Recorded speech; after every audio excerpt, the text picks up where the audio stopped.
আজকে হবে পটল পনিরের তরকারি। তো প্রথমে পনিরটাকে ম্যারিনেট করে দিলাম, একটু নুন একটু হলুদ দিয়ে দিলাম, দিচ্ছি কাশ্মীর লাল লঙ্কার গুঁড়ো। এটাকে ভালো করে মাখিয়ে নেব। তো পনিরটা মাখানো হয়ে গেছে, এবার ভেজে নেব। কড়াইয়ে তেল দিয়ে দিচ্ছি, তেলটা গরম হয়ে গেছে, পনিরগুলো দিয়ে দেবো।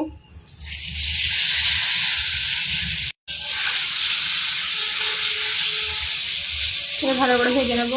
তো পনিরটা ভাজা হয়ে গেছে, এবার এটাকে তুলে পটলগুলো ভেজে নেব।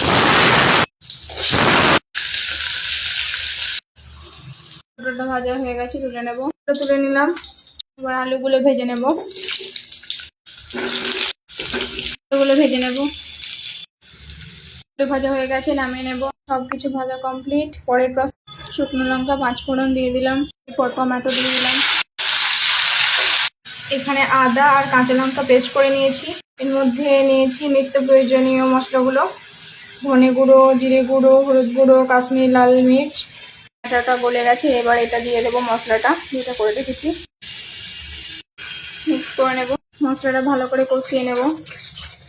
মশলাটা ভালো করে কষানো হয়ে গেছে, ভেজে রাখা আলু পটল দিয়ে দিলাম। মশলার সঙ্গে আলু পটলটাকে ভালো করে কষিয়ে নিলাম। দিচ্ছি জল, এটা ফুটতে থাকছি। পরিমাণ মতো নুন, চিনি। সেদ্ধ হয়ে গেছে, পনিরগুলো দিয়ে দেবো।